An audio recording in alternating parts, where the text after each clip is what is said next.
Adventus Media y UM Radio presenta La historia de la redención. Capítulo 14. Los hijos de Israel.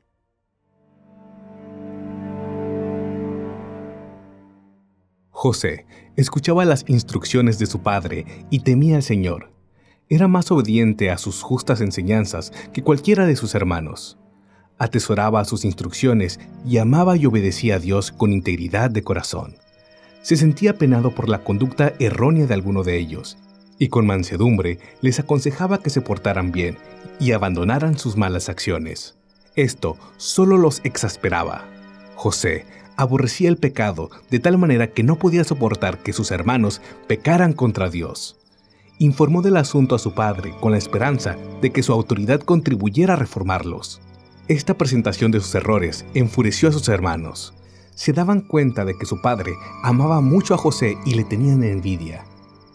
Esta se convirtió en odio y finalmente en crimen. El ángel de Dios se comunicó con José mientras dormía, y él, con toda inocencia, transmitió el mensaje a sus hermanos. He aquí que atábamos manojos en medio del campo, y he aquí que mi manojo se levantaba y estaba derecho, y que vuestros manojos estaban alrededor y se inclinaban al mío. Respondieron sus hermanos: ¿Reinarás tú sobre nosotros o señorarás sobre nosotros? Y le aborrecieron aún más a causa de sus sueños y sus palabras. Soñó aún otro sueño y le contó a sus hermanos diciendo: He aquí que he soñado otro sueño, y he aquí que el sol y la luna y 11 estrellas se inclinaban a mí. Y le contó a su padre y a sus hermanos, y su padre le reprendió y le dijo: ¿Qué es este sueño que soñaste? ¿Acaso vendremos yo y tu madre y tus hermanos a postrarnos en tierra ante ti? Y sus hermanos le tenían envidia, mas su padre meditaba en esto.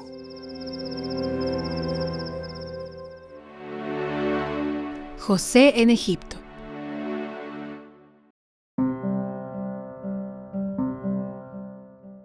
Los hermanos de José se propusieron matarlo primero, pero finalmente se conformaron con venderlo como esclavo para impedir que llegara a ser superior a ellos. Pensaban que lo habían enviado a donde no los molestaría más con sus sueños y donde no existía la menor posibilidad de que se cumplieran. Pero Dios empleó los procedimientos de ellos para que precisamente se cumpliera lo que habían resuelto que jamás ocurriese, que Él se enseñoreara de ellos. ¿Quién da 20 por el joven hebreo? El Señor no permitió que José fuera solo a Egipto. Los ángeles prepararon el camino para la recepción que allí se le iba a dar. Potifar, funcionario de la corte de Faraón, capitán de la guardia, lo compró a los ismaelitas. Y el Altísimo estuvo con José y le dio prosperidad y le ganó la simpatía de su amo, de tal manera que éste encomendó el cuidado del joven todo lo que poseía. Y dejó todo lo que tenía en manos de José, y con él no se preocupaba de cosa alguna, sino del pan que comía. Se consideraba abominación que un hebreo preparara alimentos para un egipcio. Cuando se le tentó para que se desviara de la senda recta, para que violara la ley de Dios y traicionara a su amo, resistió firmemente y dio evidencia del poder elevador del temor de Dios en la respuesta que dio a la esposa de su señor. Después de referirse a la gran confianza de éste y al hecho de que le había confiado todo lo que tenía, exclamó: ¿Cómo pues haría yo este grande mal y pecaría contra Dios? Nadie lograría que se desviara de la senda de la justicia para que pisoteara la ley de Dios, ni con halagos ni con amenazas. Cuando se le acusó falsamente de haber cometido un nefasto crimen, no se hundió en la desesperación. Consciente de su inocencia y su justicia, continuó confiando en Dios. Y el Señor, que lo había sostenido hasta ese momento, no lo abandonó. Fue arrojado y lanzado a una lóbrega celda. Pero el Señor convirtió en bendición incluso esa desgracia. Suscitó la simpatía del encargado de la prisión y pronto José estuvo a cargo de todos los presos. Aquí tenemos un ejemplo para todas las generaciones de creyentes que habrían de vivir sobre la tierra. Aunque estén expuestos a la tentación, debieran saber que hay una defensa al alcance de la mano y que si finalmente no reciben protección será por su propia culpa. Dios será un pronto auxilio y su espíritu será un escudo. Aunque estén rodeados de las más terribles tentaciones, hay una fuente de fortaleza a la cual pueden recurrir para resistirlas. Cuán tremendo fue el embate que se lanzó contra la naturaleza moral de José. Provino de alguien que ejercía influencia, de una persona bien preparada para desviarlo. No obstante, con cuánta prontitud y firmeza resistió. Sufrió por causa de su virtud y su integridad, porque la que quería desviarlo se vengó de la integridad que no pudo derrotar, y gracias a su influencia lo envió a la prisión, acusándolo falsamente de un delito que no había cometido. José sufrió entonces porque no quiso claudicar. Había puesto su reputación y sus intereses en las manos de Dios. Y aunque se permitió que fuera afligido por cierto tiempo para prepararlo con el fin de que ocupara un puesto importante, el Señor protegió esa reputación que había sido ensombrecida por una malvada acusadora, y más tarde, a su debido tiempo, permitió que aquella resplandeciera. Dios usó incluso de la prisión como un camino que lo conduciría a su elevación. La virtud proporcionará a su debido tiempo su propia recompensa. El escudo que protegía el corazón de este joven era el temor de Dios, que lo indujo a ser fiel y justo con su amo y leal a su Señor. Aunque José fue exaltado y llegó a ocupar el cargo de gobernante de toda la tierra, no se olvidó del Señor. Sabía que era extranjero en tierra extraña, que estaba separado de su padre y de sus hermanos, que a menudo lo habían entristecido, pero creía firmemente que la mano del Altísimo habría dirigido todo para que ocupara un puesto importante. A la par que dependía de Dios constantemente, cumplía con fidelidad los deberes de su cargo como gobernador de la tierra de Egipto. José caminó con Dios, no permitió que se lo desviara de la senda de la justicia para desobedecer la ley de Dios, ni con halagos ni con amenazas. Su dominio propio y su paciencia en la adversidad y su inalterable fidelidad han quedado registrados para beneficio de todos los que habrían de vivir más tarde sobre la tierra. Cuando sus hermanos reconocieron su pecado en su presencia, los perdonó ampliamente y manifestó mediante sus actos generosos y amantes que no albergaba resentimiento por la forma cruel como lo habían tratado previamente. Días de prosperidad.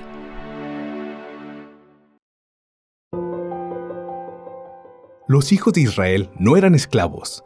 Jamás habían vendido ni su ganado ni sus tierras, ni se habían vendido a sí mismos para conseguir alimentos de Faraón, como había ocurrido con muchísimos egipcios. Se les proporcionó una porción de tierra donde podían morar con sus rebaños y sus ganados, en atención a los servicios que José había prestado al reino. Faraón apreciaba la sabiduría que había manifestado éste en la administración de todo lo relacionado con el gobierno, especialmente los preparativos que hizo para los largos años de hambre que tuvo que soportar la tierra de Egipto. Creía que todo el reino estaba en deuda con él por la prosperidad que produjo su sabia administración, y como prueba de su gratitud le dijo: La tierra de Egipto delante de ti está. En lo mejor de la tierra haz habitar a tu padre y a tus hermanos.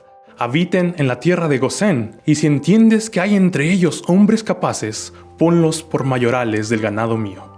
Así, José hizo habitar a su padre y a sus hermanos, y les dio posesión en la tierra de Egipto, en lo mejor de la tierra, en la tierra de Ramasés, como mandó Faraón. Y alimentaba a José a su padre y a sus hermanos, y a toda la casa de su padre, con pan según el número de los hijos. El rey de Egipto no cobró impuestos ni al padre de José ni a sus hermanos, y a éste se le concedió el privilegio de proporcionarles una generosa provisión de alimentos. El rey decía a sus gobernadores: ¿No estamos acaso en deuda con el Dios de José y con él mismo por esta generosa provisión de los alimentos? ¿Acaso no se debe a su sabiduría el hecho de que gocemos de tanta abundancia? Mientras otros países perecen, nosotros tenemos bastante. Su administración ha enriquecido grandemente al reino. Y murió José, y todos sus hermanos, y toda aquella generación, y los hijos de Israel fructificaron y se multiplicaron, y fueron aumentados y fortalecidos en extremo, y se llenó de ellos la tierra. Entretanto, se levantó sobre Egipto un nuevo rey que no conocía a José, y dijo a su pueblo: He aquí, el pueblo de los hijos de Israel es mayor y más fuerte que nosotros. Ahora pues, seamos sabios para con él, para que no se multiplique y acontezca que viniendo guerra, él también se una a nuestros enemigos y pelee contra nosotros y se vaya de la tierra. La opresión. El nuevo rey de Egipto se dio cuenta de que los hijos de Israel eran sumamente valiosos para el reino. Muchos de ellos eran obreros capaces e inteligentes y no estaba dispuesto a perder el fruto de sus labores. Este rey ubicó a los hijos de Israel entre los esclavos que habían vendido al reino sus rebaños, sus ganados, sus tierras y también que se habían vendido a sí mismos. Entonces pusieron sobre ellos comisarios de tributos que los molestaron con sus cargas. Edificaron para Faraón las ciudades de almacenaje, Pitón y Ramasés. Pero cuanto más los oprimían, tanto más se multiplicaban y crecían, de manera que los egipcios temían a los hijos de Israel. Y los egipcios hicieron servir a los hijos de Israel con dureza y amargaron su vida con dura servidumbre en hacer barro y ladrillo, y en toda la labor del campo y en todo su servicio, al cual los obligaban con rigor. Forzaban a sus mujeres a trabajar en el campo como si fueran esclavas. No obstante, estas no disminuían en número. Cuando el rey y sus funcionarios se dieron cuenta de que aumentaba constantemente, celebraron consulta para obligarlos a cumplir una cierta cantidad de labor cada día. Trataban de someterlos mediante duro trabajo y se enfurecían porque no podían lograr que su número disminuyera ni podían tampoco destruir su espíritu independiente. Y puesto que no pudieron cumplir sus propósitos, endurecieron sus corazones para avanzar un poco más. El rey ordenó que se diera muerte a los hijos varones tan pronto como nacieran. Satanás estaba detrás de todo esto. Sabía que surgiría un libertador entre los hebreos que los rescataría de la opresión.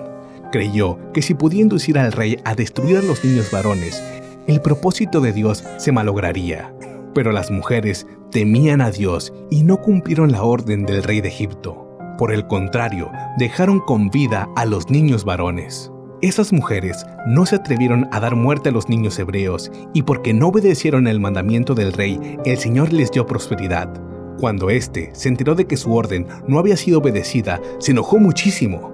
Entonces le dio a éste un carácter más definido y más amplio. Encargó a todo su pueblo que mantuviera estricta vigilancia y dijo: Echad al río a todo hijo que nazca y a toda hija preservad la vida. Moisés.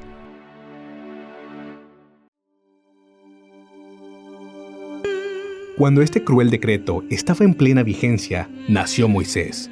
Su madre lo ocultó tanto como pudo, ya que no disponía de ningún medio de protección. Entonces preparó una barquilla con juncos y la calafateó con asfalto y brea para que el agua no penetrara, y la puso a la orilla del río, mientras su hermana permanecía por las inmediaciones aparentando indiferencia. Ella observaba ansiosamente, sin embargo, para ver qué ocurría con su hermanito.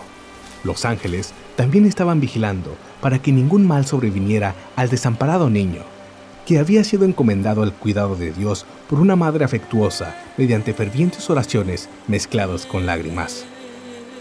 Estos ángeles dirigieron las pisadas de la hija de Faraón hacia el río, justamente al sitio donde yacía el pequeño e inocente extranjero.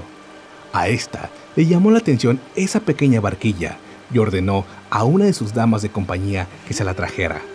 Cuando levantaron la tapa de esa barquilla, construida de una forma tan singular, vieron un hermoso bebé, y he aquí el niño lloraba y tuvo compasión de él. Se dio cuenta de que una tierna madre hebrea había recurrido a ese medio tan especial para preservar la vida de su tan amado bebé, y decidió al instante adoptarlo como hijo.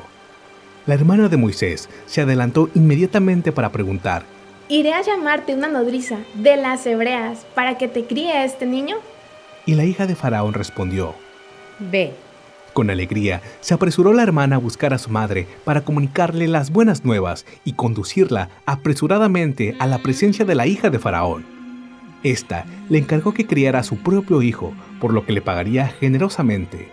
Con gratitud, la madre se dedicó a su feliz tarea, pero ahora con seguridad. Creía que Dios había preservado la vida de su hijo. Fielmente aprovechó la preciosa oportunidad de educarlo para que fuera útil en la vida. Fue más exigente en su instrucción que con cualquiera de sus otros hijos, porque tenía confianza de que se lo había preservado para que realizara una gran tarea. Gracias a sus fieles enseñanzas, introdujo en su joven mente el temor de Dios y el amor a la verdad y la justicia. No limitó sus esfuerzos a esto, sino que oró fervorosamente para que Dios preservara a su hijo de toda influencia corrupta. Le enseñó a postrarse y a orar a Dios, al Dios viviente, al único que podría oírlo y ayudarle en cualquier emergencia. Trató de impresionar su mente con el carácter pecaminoso de la idolatría. Sabía que pronto se le separaría de su presencia y se lo entregaría a su regia madre adoptiva, y que entonces lo rodearían influencias calculadas para que perdiera su fe en la existencia del Creador de los cielos y la tierra. Las instrucciones que recibió de sus padres eran de tal carácter que fortificaron su mente y lo libraron de la vanagloria y la corrupción del pecado, y de caer en el orgullo en medio del esplendor y la extravagancia de la corte. Tenía una mente aguda y un corazón comprensivo que nunca olvidó las piadosas impresiones que recibió en su infancia. Su madre lo preservó tanto como pudo, pero tenía la obligación de separarse de él cuando se acercó a los 12 años, y entonces se convirtió en el hijo de la hija de Faraón. Satanás fue derrotado en esto. Al inducir al rey para que destruyera a los niños varones, creyó desbaratar los propósitos de Dios y destruir al que el Señor suscitaría para que librara a su pueblo. Pero ese mismo decreto, mediante el cual se condenaba a muerte a los niños hebreos, fue el medio que empleó el Altísimo para ubicar a Moisés en el seno de la familia real, donde gozaría de ventajas para convertirse en un hombre erudito y eminentemente calificado para conducir a su pueblo y sacarlo de Egipto. Faraón esperaba exaltar a su nieto adoptivo, pues quería ubicarlo en el trono. Lo educó para que capitaneara los ejércitos de Egipto y los dirigiera en la batalla. Moisés llegó a ser sumamente favorecido en la corte de Faraón y se le honró porque manifestó una pericia y una sabiduría superiores en el arte de la guerra. Y fue enseñado Moisés en toda la sabiduría de los egipcios y era poderoso en sus palabras y obras. Hechos 7:22. Los egipcios consideraban que Moisés era un personaje notable. Preparación especial para dirigir. Hubo ángeles que instruyeron a Moisés en el sentido de que Dios lo había elegido para librar a los hijos de Israel. A los dirigentes del pueblo de Dios también se les informó por medio de los ángeles que el momento de su liberación se estaba acercando y que Moisés era el hombre que Dios usaría para llevar a cabo esa tarea. Este creyó que los hijos de Israel serían librados por medio de una guerra y que él se pondría al frente de la hueste hebrea para dirigir la batalla contra los ejércitos de Egipto y librar a sus hermanos del yugo de opresión. Al tener esto en vista, Moisés dominaba sus afectos para que no lo ligaran demasiado a su madre adoptiva y a Faraón, no fuera que estos sentimientos le impidieran hacer la voluntad de Dios. El Señor preservó a Moisés del daño que podrían haberle causado las influencias corruptoras que lo rodeaban. Los principios de verdad recibidos en su infancia por parte de sus padres piadosos nunca cayeron en el olvido, y cuando más necesitaba de protección de las influencias corruptoras de la vida de la corte, las lecciones de su infancia rindieron su fruto. El temor de Dios estaba siempre delante de él, y tan grande era el amor por sus hermanos y su respeto por la fe hebrea, que nunca ocultó su parentesco, ni siquiera por el honor de ser considerado heredero de la familia real. Cuando ya tenía 40 años, salió a sus hermanos y los vio en sus duras tareas, y observó a un egipcio que golpeaba a uno de los hebreos, sus hermanos. Entonces miró a todas partes y viendo que no parecía nadie, mató al egipcio y lo escondió en la arena. Al día siguiente salió y vio a 2 hebreos que reñían. Entonces dijo al que maltrataba al otro: ¿Por qué golpeas a tu prójimo? Y él respondió: ¿Quién te ha puesto a ti por príncipe y juez sobre nosotros? ¿Piensas matarme como mataste al egipcio? Entonces Moisés tuvo miedo y dijo: Ciertamente, esto ha sido descubierto. Oyendo Faraón acerca de este hecho, procuró matar a Moisés, pero Moisés huyó delante de Faraón y habitó en la tierra de Madián. El Señor dirigió su camino y encontró hogar en la casa de Jetro, un hombre que adoraba a Dios. Era pastor y también sacerdote de Madián. Sus hijas pastoreaban su ganado, pero muy pronto las manadas de Jetro quedaron a cargo de Moisés, quien se casó con una de las hijas de este y permaneció en Madián durante 40 años. Moisés se precipitó al matar al egipcio. Suponía que el pueblo de Israel entendía que él había sido suscitado por la especial providencia de Dios para librarlo. Pero el Señor no intentaba librar a los hijos de Israel mediante el arte de la guerra, según creía Moisés, sino mediante su propio poder, para que la gloria fuera solamente suya. Dios usó, sin embargo, la acción de Moisés al dar muerte al egipcio para cumplir su propósito. En su providencia, el Señor lo puso en el seno de la familia real de Egipto, donde recibió una educación cabal. No obstante, no estaba preparado todavía para que Dios le confiara la gran tarea para la cual lo había llamado. No podía dejar abruptamente la corte del rey ni las comodidades que se le habían otorgado como nieto del monarca para llevar a cabo la tarea especial que el Señor le había asignado. Debía tener oportunidad de adquirir experiencia en la escuela de la adversidad y de la pobreza, y ser educado en ella. Mientras vivía en el exilio, el Señor envió a sus ángeles para que lo instruyeran especialmente con respecto al futuro. Allí aprendió más plenamente las grandes lecciones del dominio propio y la humildad.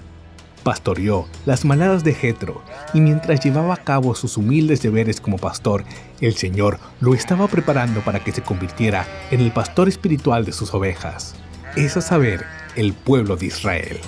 Mientras Moisés conducía su manada por el desierto y se aproximaba al monte de Dios, es decir, a Horeb, se le apareció un ángel de Jehová en una llama de fuego en medio de una zarza.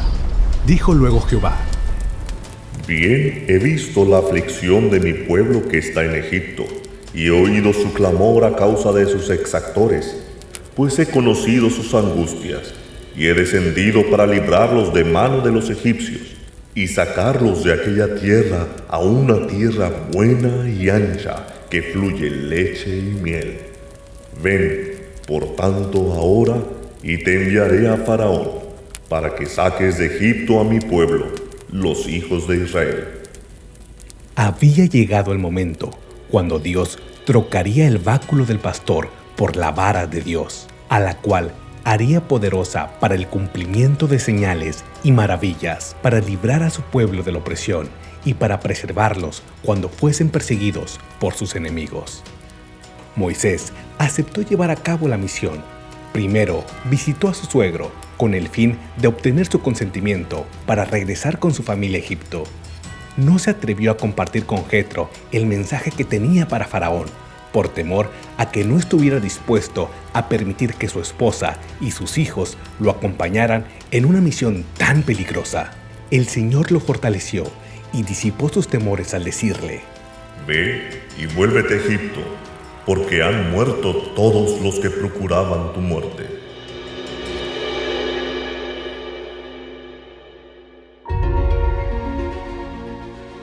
Este audiolibro es una producción de Adventus Media y UM Radio, tomado de la traducción del libro La Historia de la Redención, escrito por Elena G. de White.